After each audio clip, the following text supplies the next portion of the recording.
Cellphone na arangkada na, Biblia, hain ka na.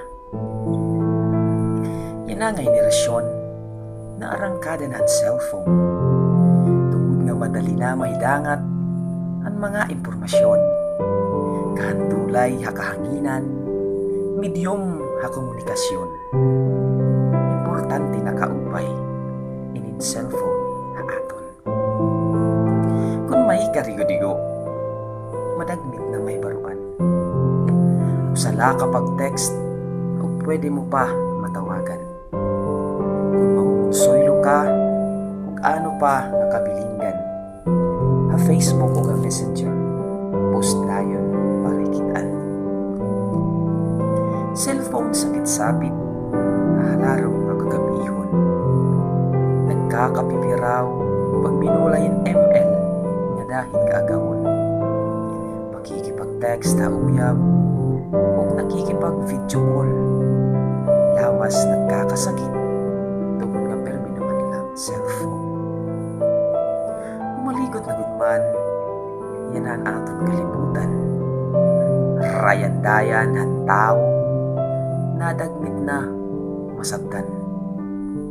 Ganda mo pa na yan na ang mga katuyawan na ang nagiging resulta, biktima at karatan.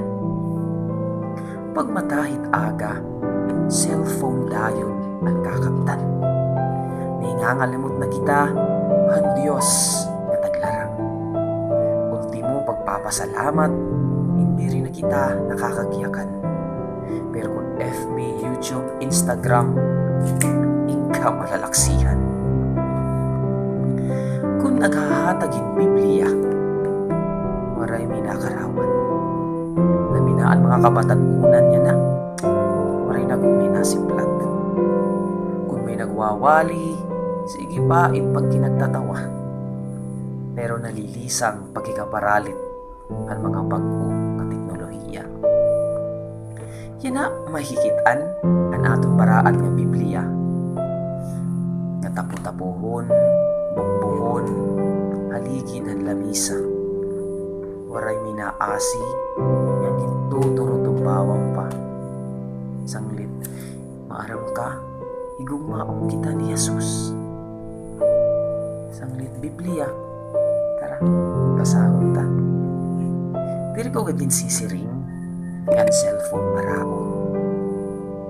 Ibulag-bulag ang danay ang aton mga kamot. Simplati, ang kay-kaya, ang paraan ng kasuratan. Agad nato masabtan, ang kan Jesus, ginagian. Ang cellphone, dako ka aton obligasyon. Pero aton liwatagan, inihin limitasyon. Paano kung orinaan nga tanan? Yan ikaw, yan ang kuhaon. Sanglit Biblia, buklaron, nga na FB, igwaydong, #, sana all.